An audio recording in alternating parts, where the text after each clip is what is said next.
Bom dia a todos, a graça e a paz do nosso Senhor Jesus Cristo também.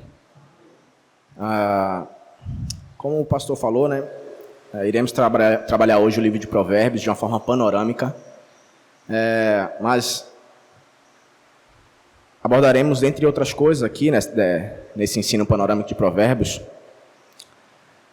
a sua estrutura, sua composição e a sua relação com o Evangelho também.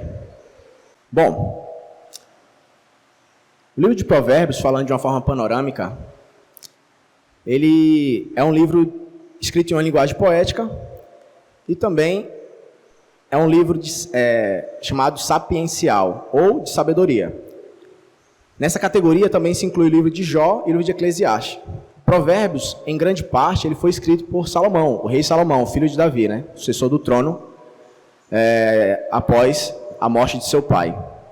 Eclesiastes foi escrito totalmente por Salomão. O livro de Provérbios é um livro que levanta grandes questões da nossa vida. Por exemplo, o livro de Provérbios trabalha a conduta correta, valores morais, questões morais, a conduta correta, trabalha também o significado da vida humana e, por consequência, ele vai trabalhar também outras questões que decorrem dessas, como, por exemplo, a nossa forma de nos relacionarmos com o nosso próximo, sobre casamento, sobre trabalho, sobre amizade. Então, o livro de Provérbios é um livro que trabalha como se fosse um todo da vida. E um dos erros mais comuns de algumas pessoas é achar que as Escrituras é um livro que ela só tem a dizer sobre questões espirituais. Quando, na verdade, não. Ela não só envolve questões espirituais, como também, ou por consequência dessas questões espirituais, afeta o nosso cotidiano como um todo. Das questões mais corriqueiras que a gente imaginar, às questões mais grandiosas, como foi dito aqui, né? O livro de Provérbios trabalha questões existenciais, por assim dizer. Mas isso também abrange, e a gente vai ver em todo o livro de Provérbios, que isso também abrange áreas corriqueiras da nossa vida, como, por exemplo, o simples fato da amizade. Os irmãos não se liguem ao nervosismo não, tá? Porque é a minha primeira vez aqui falando aos irmãos, ainda mais tratar de um livro de sabedoria, que é um livro denso, complexo, e a gente vai ver logo a mais que esse livro é um livro bem... não difícil em si, mas um livro bem complexo no sentido que ele abrange, por se tratar dessas questões da vida, ele é um livro que abrange muitas coisas que, em um panorama geral, a gente não poderia discorrer sobre ele. Mas, enfim, continuando aqui.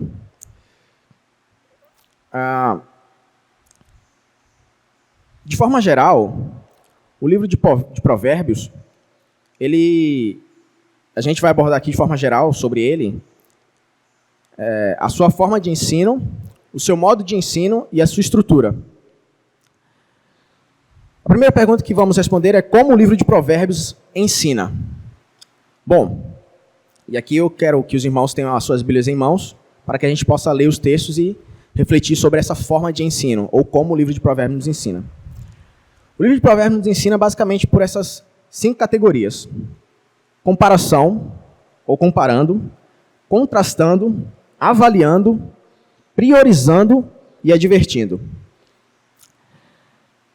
Quem puder, abra o livro de Provérbios aí, no capítulo 19, versículo 12, e por gentileza pode ler. Amém. Os irmãos podem ver que aqui ele está fazendo uma comparação. Ele usa a partícula comparativa ali do como. Novamente, irei. Como o rugido do leão jovem é a indignação do rei. Ou seja, ele está comparando a indignação do rei com o rugido do leão forte. Ou do leão jovem, perdão. Ele ensina também de outra forma. Ele ensina fazendo um contraste. Provérbios 27, 7. Quem puder abrir e ler também. Amém. Percebam novamente. Ele está contrastando aquele que tem fartura com aquele que não tem, por meio da partícula comparativa aqui do mas. Ou, no português, é uma conjunção adversativa.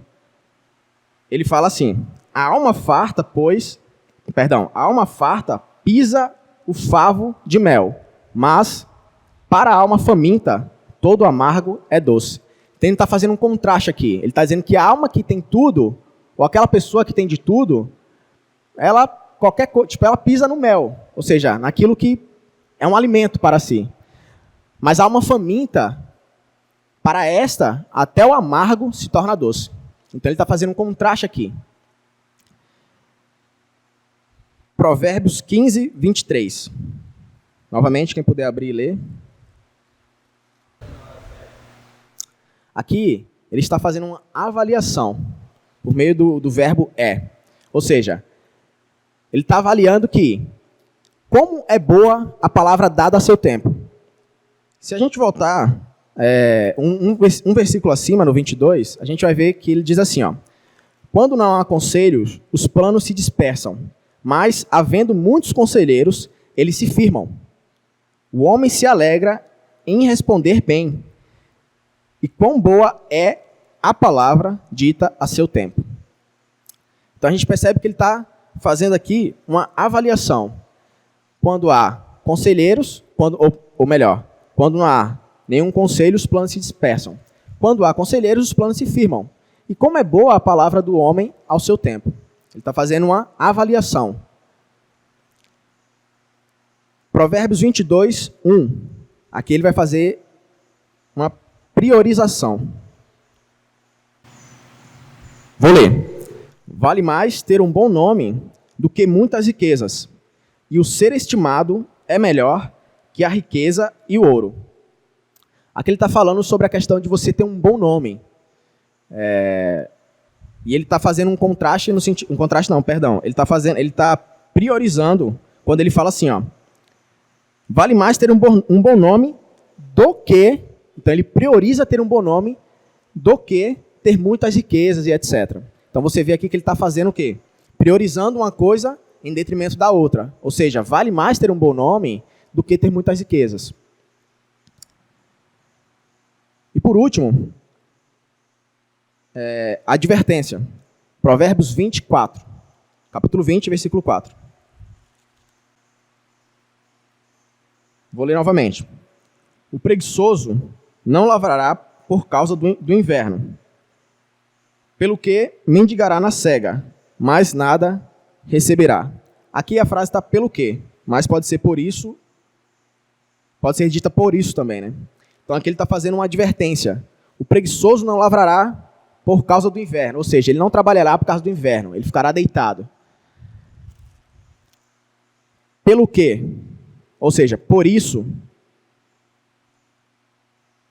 mendigará na cega, mas não receberá nada. Ou seja, ele irá mendigar, mas não irá receber. Por conta da sua preguiça, é basicamente isso que o texto quer dizer. Por conta da sua preguiça, ele vai mendigar, ou seja, ele vai pedir, mas nada vai receber.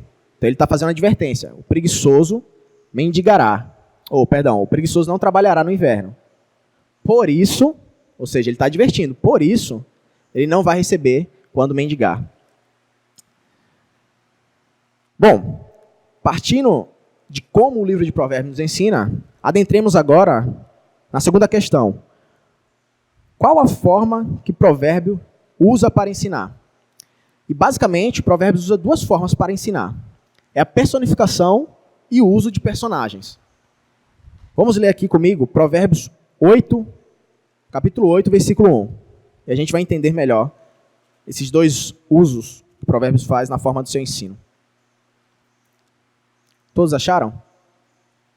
Provérbios 8, capítulo 8, versículo 1. Fala assim: não clama porventura a sabedoria e a inteligência não faz ouvir a sua voz? Novamente. Não clama porventura a sabedoria e a inteligência não faz ouvir a sua voz? Isso aqui é uma figura de linguagem chamada personificação. O que seria personificação? É uma figura de linguagem que atribui a seres irracionais ou a coisas inanimadas atributos que são próprios de seres humanos. Percebam, não clama porventura a sabedoria e a inteligência não faz ouvir a sua voz? Ora, a sabedoria ela não clama, e a inteligência também não. Ninguém viu a sabedoria andando pela rua, clamando por alguma coisa. Isso aqui é uso de personificação. Porque quem clama e quem faz ouvir sua voz somos nós. A sabedoria em si, ela nada faz. Porque a sabedoria, ela precisa de um ser humano para se concretizar, por assim dizer. Então isso aqui é uso de personificação, atribuição de características humanas a coisas inanimadas, que por si só não têm vida, por assim dizer. E também uso o uso de personagens.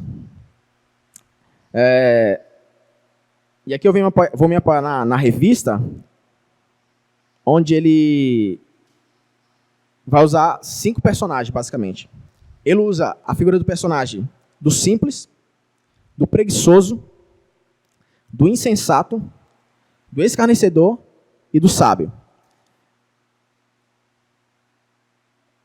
Usa-se um personagem e suas características para se fazer advertências ou não a respeito da conduta daquele personagem. Ou seja, como funciona basicamente isso? Ele faz o uso de um personagem, vamos supor, o preguiçoso. Ele usa a figura do preguiçoso e as suas características para advertir-nos do perigo de cairmos nas ações que o preguiçoso tem. Vamos aos exemplos bíblicos e às suas passagens. Começando com o simples. Provérbios 14, capítulo 14, versículo 15. Aquele que achou pode ler, por gentileza.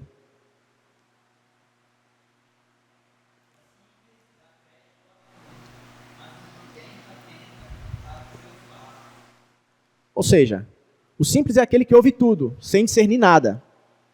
Ele ouve tudo e acata tudo, acha que tudo tá certo, que tudo é válido. Percebam, algumas características do simples.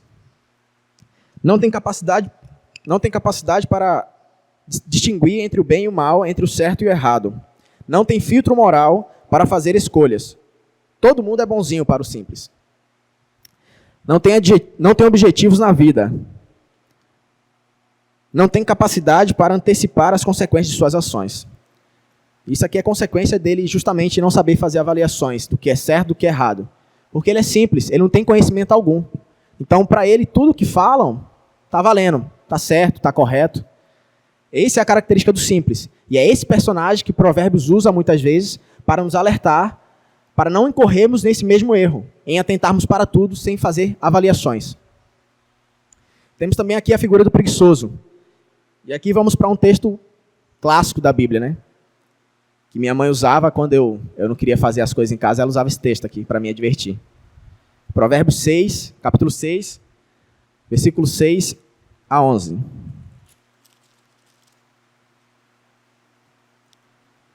Eu vou ler. Ele fala assim, ó. Vai ter com a formiga, ó preguiçoso. Geralmente minha mãe falava essa parte aqui com bastante ênfase. Vai ter com a formiga, ó preguiçoso. Olha para os seus caminhos e sê sábio, pois ela, não tendo chefe, nem guarda, nem dominador, prepara no verão o seu pão, na saga ajunta o seu mantimento. Ó preguiçoso, até quando ficarás deitado? Quando te levantarás do teu sono? Um pouco a dormir, um pouco a toscanejar, um pouco a repousar de braços cruzados. Assim sobrevirá a tua pobreza, como um meliante, e a tua necessidade como um homem armado. Ou seja, esse texto aqui, acho que não precisa nem de explicação, porque ele fala por si mesmo. E as características do preguiçoso são essas. Para ele, tudo é difícil, longe, pesado, trabalhoso, até mesmo impossível. Não consegue perceber sua falta de sabedoria. Ou seja, o preguiçoso é aquele cara que é letárgico para tudo. Ou seja, tudo para ele é dificultoso, nunca dá, sempre está ruim, sempre as circunstâncias é o que impede ele de fazer e não ele mesmo. Ou seja, nunca é com ele, mas é sempre aquela coisa muito difícil, ou aquela circunstância me impediu de fazer tal coisa. Enfim, o preguiçoso é aquele cara que inventa desculpa para tudo e sempre está disposto a não fazer nada. Essa é a verdade do preguiçoso. Temos também aqui a figura do insensato. Provérbios 12, capítulo 12, versículo 15. O insensato é geralmente aquela pessoa, é geralmente uma característica, como alguns falam, daquele adolescente que acha que sabe tudo do mundo, né? Aquele jovem que acha que não precisa ouvir o conselho dos mais velhos, acha que os mais velhos já são pessoas ultrapassadas e que por conta disso ele, por ser uma pessoa mais atualizada, ele despreza o conselho. Algumas características dos insensatos são essas. Também chamado de tolo ou louco em Provérbios. Ele pensa assim: eu sei tudo, eu tenho sabedoria e conhecimento. Acha que é estável por causa da prosperidade.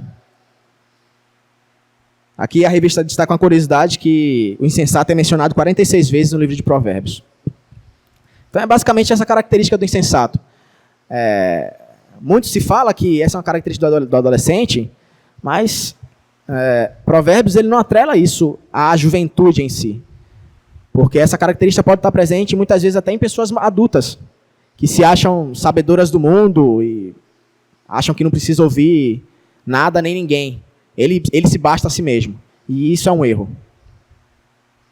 Temos aqui também o personagem do escarnecedor. Provérbios, capítulo 1, versículo 22. Lerei. Até quando, ó simples, ou insensatos, né? Amarás a simplicidade, e vós, escarnecedores, desejareis o escárnio, e vós, insensatos, odiarás o conhecimento. Algumas características do escarnecedor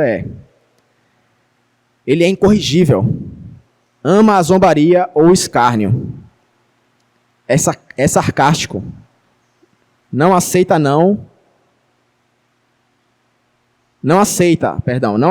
e não ouve a repreensão, odeia ser corrigido e não consegue obter sabedoria. Ele é orgulhoso e arrogante. E geralmente ele é fonte de contendas. Bom, aqui não precisa nem explicar, porque o insensato é aquela pessoa que traz discórdia em todo o meio que ele vive. Geralmente é aquela pessoa que também sempre se acha certo e nunca tem paz com ninguém. Porque para ele são sempre os outros que estão errados. Como aqui a característica dele é incorrigível, ele nunca precisa de correção, porque ele sempre está certo. Dá para perceber que nesses perfis aqui, eles são meio que entrelaçados, né? Porém, algumas características sobressaem em um personagem do que em outro. E por fim, temos aqui o personagem do sábio.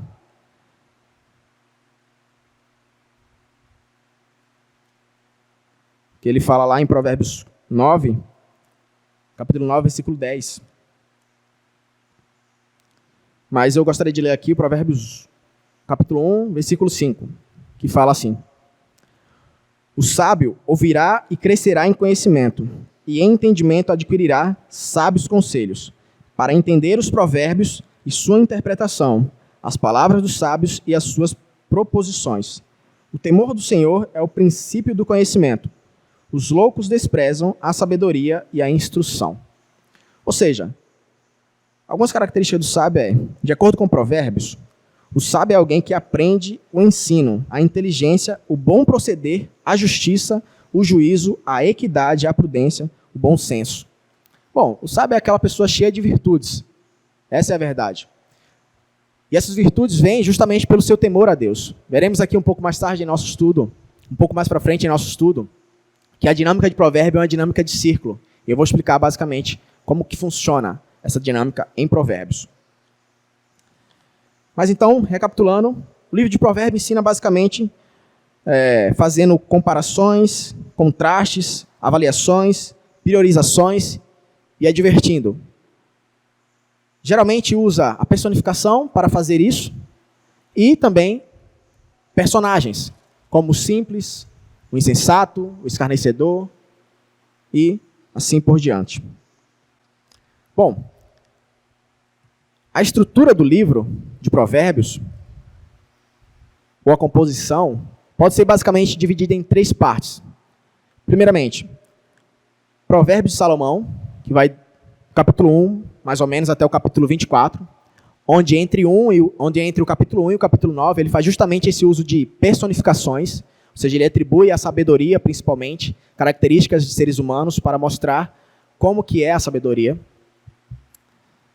ou como o sábio deve se portar. Então, do capítulo 1 ao capítulo 24, temos ali Provérbios de Salomão. Do capítulo 25 ao 29, temos ali homens de Ezequias. Mas, se a gente ler aqui, e vamos ler, nada mais é que Provérbios de Salomão também. Vamos lá. Provérbios 25, capítulo 1. Olha o que nos diz. Também estes são provérbios de Salomão, os quais transcreveram os homens de Ezequias, rei de Judá. Então, dá para ver que, em sua grande maioria, Provérbios foi escrito por Salomão. E não é de se admirar, porque Salomão foi um rei que pediu sabedoria a Deus. E a gente vai vendo ali no livro de Reis e também em Crônicas, que o pedido do rei Salomão foi justamente isso, para que fosse sábio. E Deus assim o concedeu. E também temos ali, na sua composição final, na estrutura final do livro, em Provérbios 30 e depois Provérbios 31, onde, em Provérbios 30, sabedoria de Agur, são escritos do sábio. E, em 31, palavras da mãe do rei Lemuel, escritos para o rei Lemuel. É nesse capítulo 31, onde temos também aquele texto bem conhecido, principalmente daqueles irmãos que ainda querem encontrar uma pretendente, né? Quando ele fala da mulher virtuosa. Então capítulo 31. Bom, mas antes de prosseguir, gostaria de fazer algumas considerações com os irmãos aqui. Já vimos como o livro ensina, a forma, a estrutura, mas tem algo que precisamos nos perguntar esta manhã. Se o livro é o livro de provérbios, o que seria um provérbio? Alguém se arriscaria a dizer aí o que seria um provérbio? Assim, eu acho que provérbio é isso. O que seria um provérbio? Alguém pode ficar à vontade, pode responder. Alguém se arrisca a dizer, eu acho que provérbios é isso. Sim. Pode ser. Pode ser também. Em resumo, é basicamente isso mesmo. É basicamente isso. Alguém mais? Tem alguma definição? Perdão? Um ditado? Um jargão?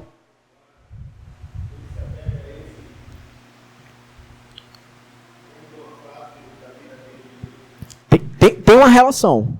Não é exatamente somente um jargão ou um ditado, mas tem relação, tem relação. E eu vou mostrar a diferença também daquilo que é chamado de dito popular ou ditado para um provérbio. Ele tem uma relação pela sua estrutura, porque ambos querem passar algum tipo de ensinamento. Tem uma relação por conta disso, mas não é isso. E eu vou mostrar o porquê. Mas tem uma relação. Alguém mais? Algum conselho? Também. Ele pode ser um conselho também. Não somente um conselho, mas também um conselho. Alguém mais? Prosseguirei, então. Bom, se a gente for procurar na internet, a gente vai achar várias definições para provérbios. Mas o que nos interessa é a definição que a Bíblia por si mesmo dá. E podemos chegar a essa definição lendo o próprio livro de Provérbios. E aqui os irmãos deram algumas definições que têm correlação com o livro de Provérbios. Mas eu gostaria de destacar aqui uma definição. Ou melhor, uma resposta cristã para esta pergunta. Um provérbio é uma orientação sintética, que tem a ver com o que o irmão falou, resumida, em forma de ensino, tem a ver com o que o irmão falou também, exortação, admoestação, instrução, repreensão e correção, com o fim de nos levar a viver uma boa vida ao temer a Deus. Isso resume o que é um provérbio. Ou seja, quando a gente entende o que é um provérbio, a gente entende a dinâmica do livro. Ou seja, o livro é uma coletânea de provérbios. São escritos que, ora, nos ensina, ora, nos adverte, ora, nos exorta, ora, nos orienta, estabelecendo princípios. Então, e um adendo aqui. Essa pergunta é necessária para os irmãos, para todos os livros. Porque muitas vezes a gente lê um livro da Bíblia e às vezes nem sabe o porquê o livro tem aquele nome. A gente vê lá 1 Reis, Crônicas, Coríntios, enfim. Mas a gente nem sabe do que o livro está se tratando. A gente apenas sabe que o livro tem aquele nome, mas não sabe do que o livro está se tratando. Então, entender o porquê o livro tem aquele título é importante para entender sobre o que é o livro em si. Então, essa é uma pergunta que é necessária ser feita. Continuando, em suma, provérbios são ditos de sabedoria que nos ensina por meio de princípios a respeito da realidade. Falando de modo resumido, geralmente usando a linguagem poética, como vimos. O livro de provérbios se encaixa nessa categoria, porque é uma forma de linguagem usada constantemente no livro, é a linguagem poética. Para exemplificar isso, vamos ler Provérbios capítulo 4, versículo 23.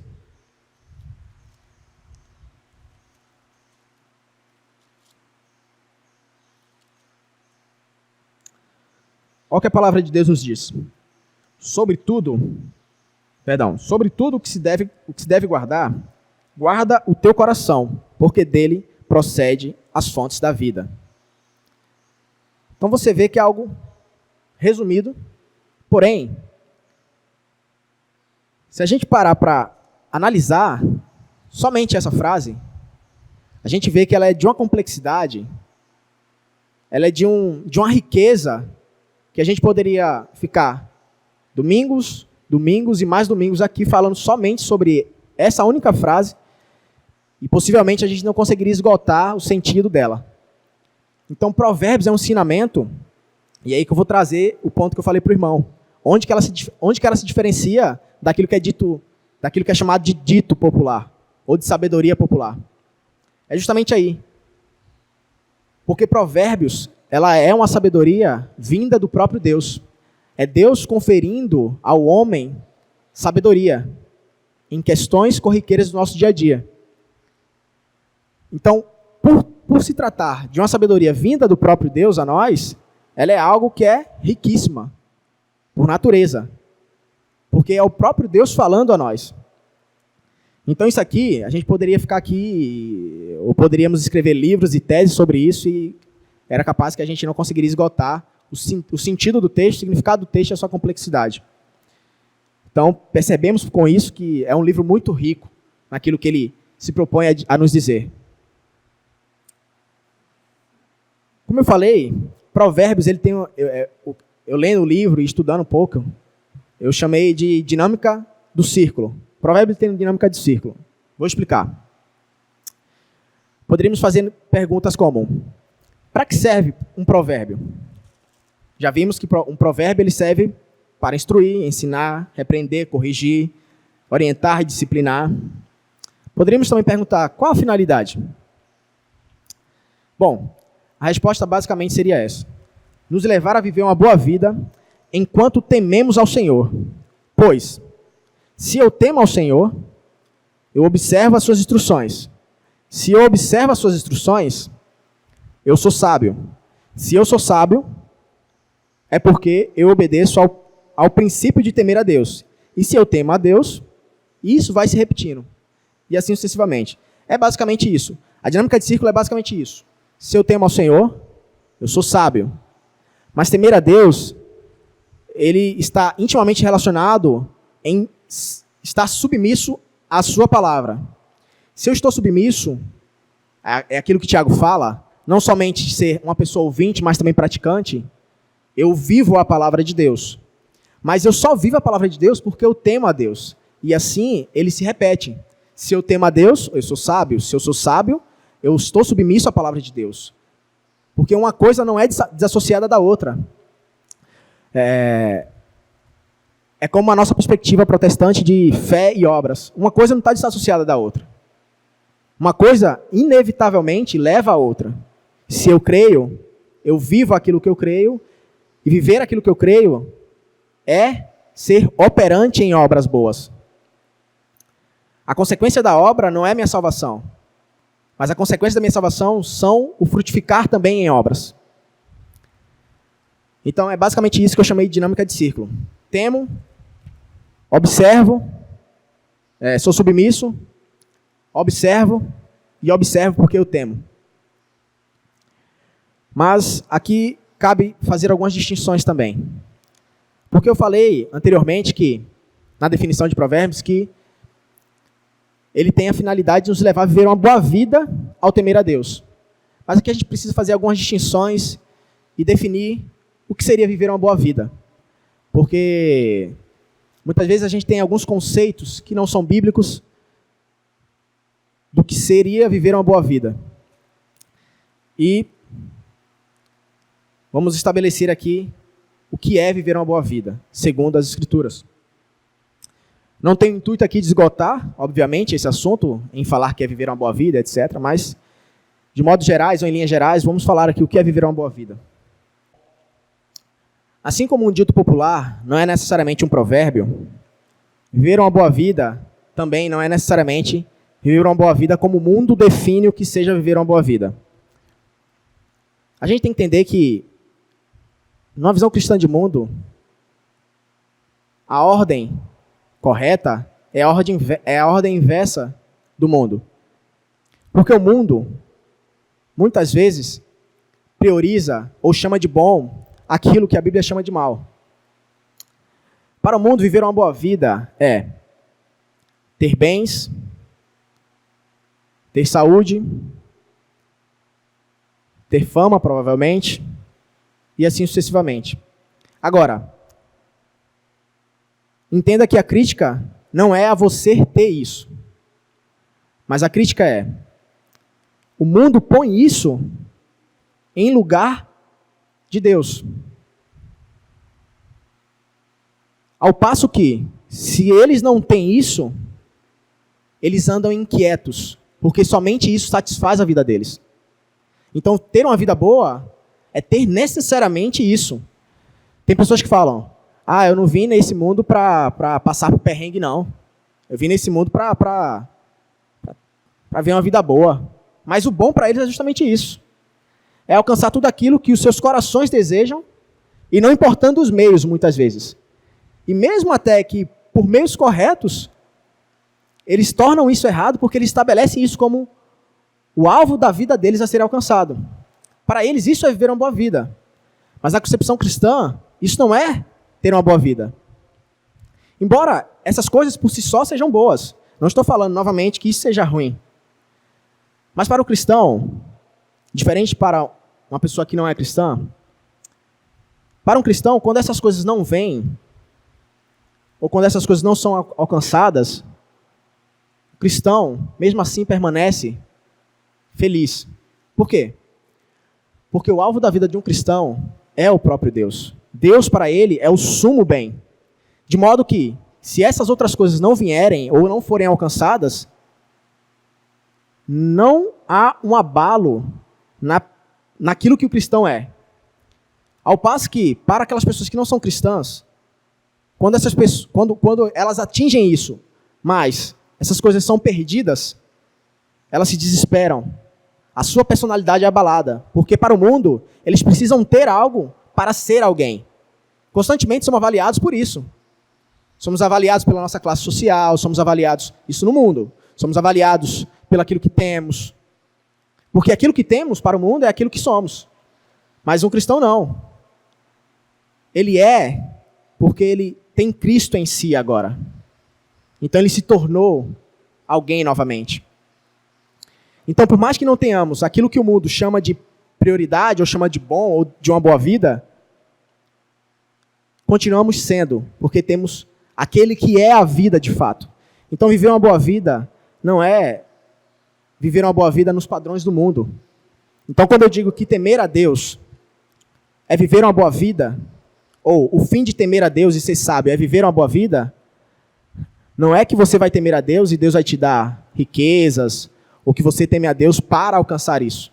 Isso não é a concepção cristã. Mas você teme a Deus porque você entendeu a graça de Deus. Você entendeu a magnitude de Deus. E mais à frente vamos falar um pouco sobre o que é temer a Deus. Então, fazendo essas distinções rápidas, sem o intuito de esgotá-las, podemos perceber que viver uma boa vida não é nada disso que o mundo fala que é viver uma boa vida. Assim como o ditado popular, que chamam de sabedoria popular, não é um provérbio. Vou dar um exemplo. Pense em uma situação hipotética. 2 homens casados chegam no trabalho e um faz reclamação para o outro da esposa. Assim, cara, minha esposa, tá me enchendo o saco, não tá dando mais. E o ditado popular que o outro homem fala para ele é assim, ó. Cara, nas entrelinhas, né? O que os olhos não veem, o coração não sente. Isso é um ditado popular. Ele quer passar algum ensinamento, obviamente errôneo, e isto é chamado de sabedoria popular também. Então, basicamente, ele fala isso. O que os olhos não veem, o coração não sente.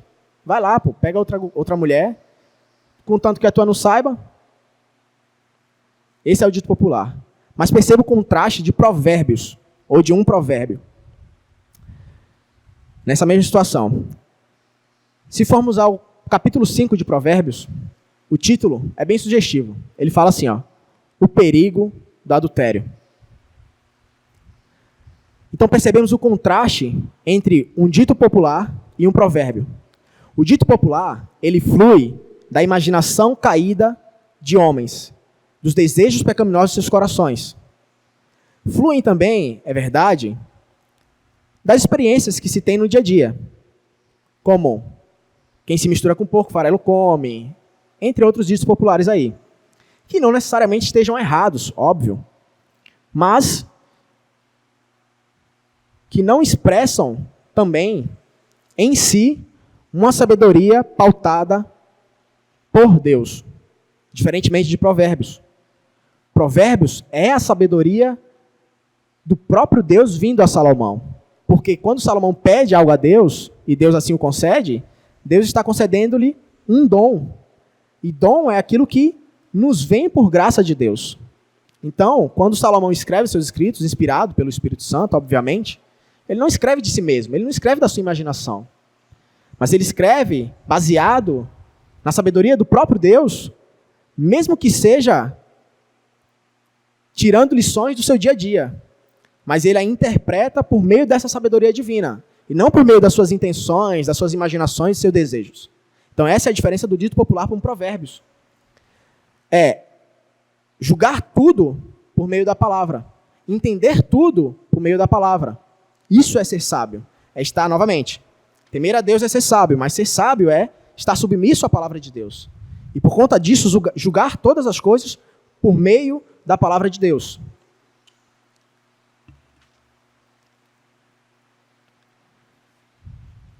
Bom, partindo para a conclusão, meus irmãos.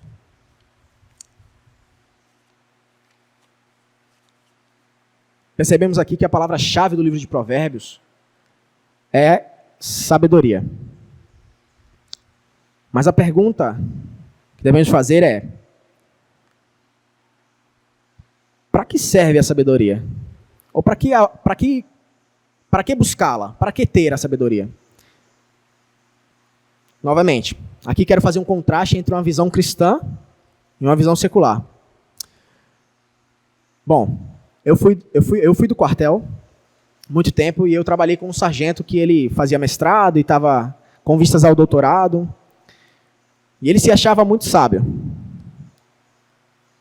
Mas você via que a sabedoria dele não tinha intenção de te instruir ou de te ensinar. A não ser que você concordasse com ele em tudo. Aí sim. A sabedoria vista de uma ótica secular, ela tem finalidade de fazer justamente aquilo que a gente estava falando. Para o mundo viver uma boa vida seria o quê? Você ter para você ser. A sabedoria justamente serve para isso, em uma visão secular. Quanto mais sabedoria eu tenho, mais eu posso ser alguém. Mas ela não tem o intuito de ajudar ninguém. Ela tem o intuito de te fazer ser reconhecido pelo próximo, mas não de ajudar o próximo. Em uma visão cristã, a sabedoria, ela te torna servo do próximo. Ela não te torna maior que o teu próximo. Ao passo que, quanto maior sabedoria você tem, mais servo você se torna do seu próximo, e não senhor. Essa é a grande tônica da sabedoria cristã. Tomemos Salomão como nosso arquétipo e depois vamos considerar Cristo. Mas tomemos Salomão. Em 2 Crônicas, o relato de Salomão, da sua sabedoria, onde ele pede sabedoria a Deus, vai dizer que ele pede por um motivo. Você vê ali que Salomão não está pedindo por motivos pessoais. O motivo que Salomão pede sabedoria a Deus é para que ele possa saber conduzir o povo de Deus. Ou seja, é um rei se fazendo, entre aspas, servo, no intuito de ajudar ou de bem administrar o povo de Deus por meio da sabedoria. Esse é o intuito que Salomão pede, ou essa é a motivação pela qual Salomão pede sabedoria. Agora, vamos lá em Colossenses, capítulo 2, versículo 3. Olha o que nos diz o texto.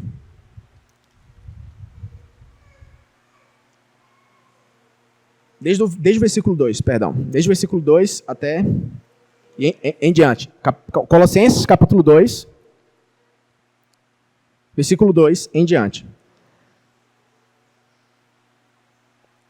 Para que os seus corações sejam consolados e estejam unidos em amor e em todas as riquezas da plena certeza da inteligência, para conhecimento do mistério de Deus e Pai e de Cristo. Versículo 3. Em quem estão escondidos todos os tesouros da sabedoria e do conhecimento.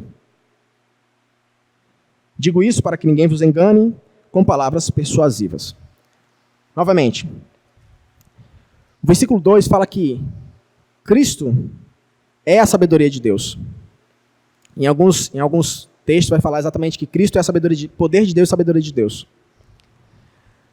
Mas, lembremos-nos, Cristo sendo a própria sabedoria de Deus, ele se fez servo para conosco. Então, esse é o contraste da sabedoria cristã e de uma sabedoria buscada por por pessoas que não são cristãs. A sabedoria no mundo cristão, ela te torna servo do próximo. Cristo é um exemplo disso. E tomemos ele como nosso exemplo.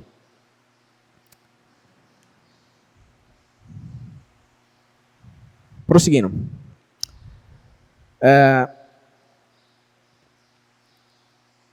Agora vamos falar como falamos sobre sabedoria, e como o princípio da sabedoria é o temor ao Senhor, nos resta responder ainda essa pergunta. Afinal de contas, o que é temer a Deus?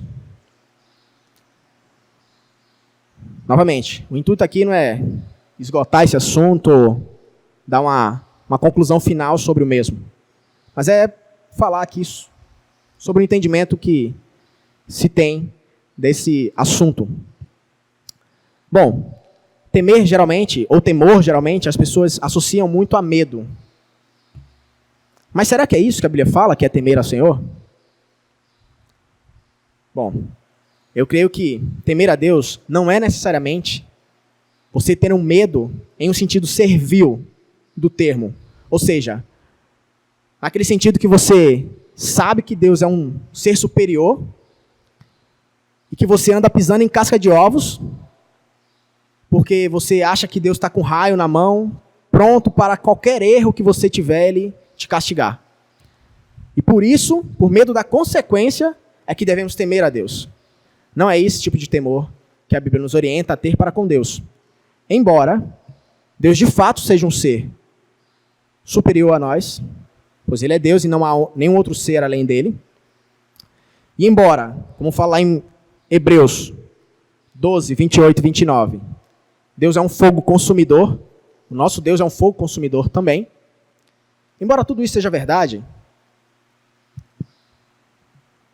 o temor que a Bíblia nos orienta a ter para com Deus é um temor de veneração ou de adoração. E aqui eu vou explicar basicamente isso. O que seria isso, na verdade? Repito, o temor que devemos ter não é um temor de medo. É como aquela pessoa que fala assim, olha, eu só não roubo porque eu vou preso. Mas como assim? Então se você não fosse preso, você roubaria? Não faz sentido. Você não deveria roubar porque é errado. É por uma questão de princípio e não por uma questão de consequência. Então o temor que a Bíblia nos orienta a ter de Deus não é esse temor de... Porque eu sei que Ele é um Deus bom, mas também justo e pode me castigar, eu temo a Ele. Mas se Ele não o fosse, eu levarei minha vida à bancarrota. Não é esse temor que devemos ter e nem proceder assim. Posto que, se estamos em Cristo e nenhuma condenação há para aqueles que estão em Cristo, o temor que devemos ter não é esse. Obviamente não é esse. Então, já que o temor que devemos ter para com Deus não é este tipo de temor de ter medo, qual seria o caso? Nesse caso, o temor é uma ação reverente de adoração para com Deus, por meio do conhecimento que eu tenho dele. À medida que eu conheço mais, eu temo mais ainda. No entanto, conhecer a Deus não é meramente uma apreensão de conceitos teológicos e intelectuais, embora isso seja importante. Também não é um entendimento gramatical, por eu ser alfabetizado e conseguir ler a Bíblia e entender, gramaticalmente falando. Por mais que o entendimento gramatical esteja correto, também não é esse tipo de conhecimento que a Bíblia postula quando fala em conhecer a Deus. Embora isso também seja válido. Mas quando a Bíblia fala que somos conhecidos por Deus e conhecemos a Deus, ele vai além dessas questões. Ele não fala somente dessas questões.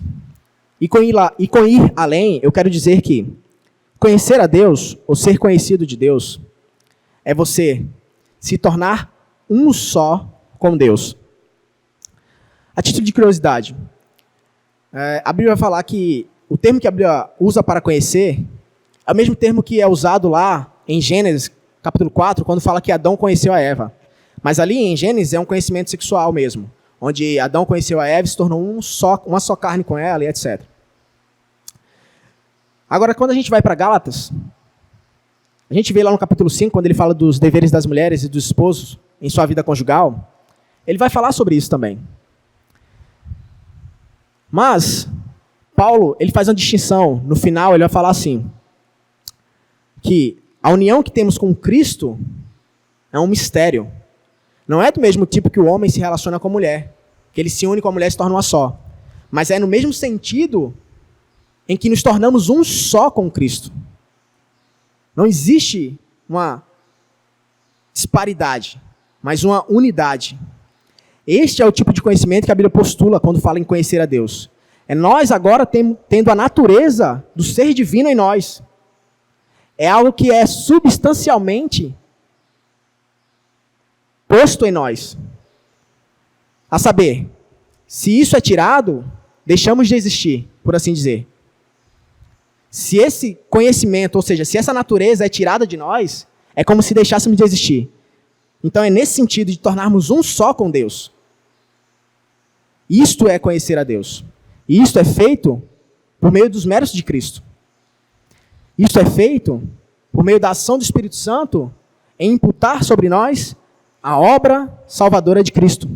E é somente por isso que podemos dizer que conhecemos a Deus verdadeiramente.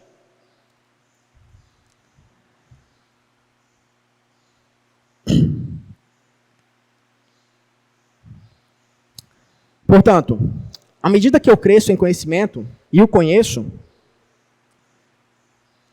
eu me assimilo ao homem que admira o mar,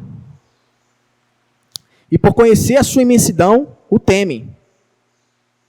Todavia, não obstante a isso, ele refresca-se em suas águas. Assim somos nós, o seu povo, povo de Deus, que ao conhecê-lo, admiramos a sua magnitude e o tememos pelos seus grandes feitos e por suas obras.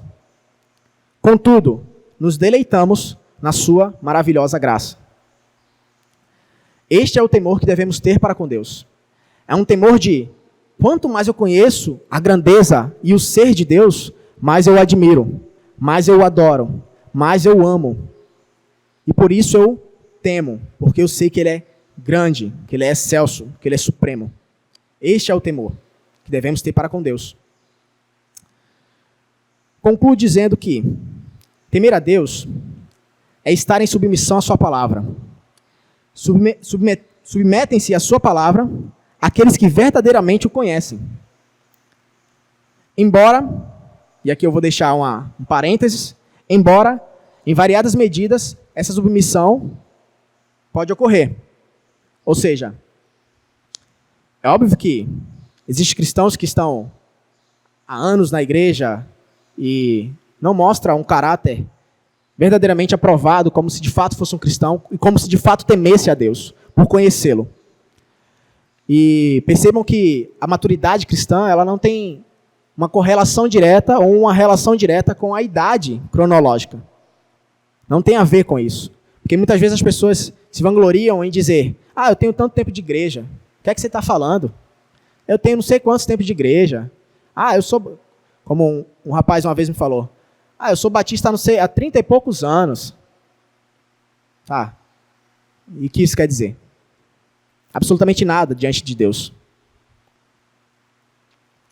Então é verdade que a submissão ela pode se dar em vários níveis, mas essa submissão ela é real. Ela é real. Ela não é fictícia. Como o Luiz bem falou na pregação de domingo à noite, não existe um meio termo, não existe uma categoria de crente carnal. Não existe a opção de você falar: ah, não, eu sou cristão, mas assim, o meu nível de submissão é 0,1%. Porque eu sou um cristão meio carnal, sabe? Não existe essa possibilidade. A submissão a Deus e o temor a Deus, ele é real. Ele não é fictício. Novamente, estar em submissão à sua palavra é tornar-se sábio. Portanto, tornar-se sábio é prerrogativa dos filhos de Deus. Por isso, prossigamos no conhecimento de Deus e não sejamos imaturos, como bem falou novamente Luiz no domingo passado. Prossigamos em conhecê-lo e não sejamos meninos inconstantes, levados por qualquer vento de doutrina ou até mesmo pelos desejos e invenções dos nossos corações e mentes. E assim concluo a exposição panorâmica do livro de Provérbios. Amém? Oremos. Deus, muito obrigado por este momento, Pai, de estarmos aqui compartilhando a Tua palavra, de estarmos aqui dispostos a entender aquilo que o Senhor de si mesmo se revelou. A despeito das minhas falhas, Deus trabalha poderosamente por meio da Tua palavra na vida dos meus irmãos. A despeito das minhas imitações, Deus, que o Senhor opere grandiosamente na vida de todos os meus irmãos aqui. E não somente aqui, Pai, mas espalhado em toda a face da terra, que hoje se reúne para te prestar um culto. E que esse culto, Pai, não seja uma abominação a Ti, mas seja agradável e suba como um cheiro suave. Porque é por meio de Cristo que rendemos graças e louvores a Ti. Te agradecemos pela Tua sabedoria e que ela se torne manifesta em nossas vidas até o dia da Tua volta e a consumação desses séculos. Para a honra e glória do Teu nome, é que te pedimos e te agradecemos. Amém.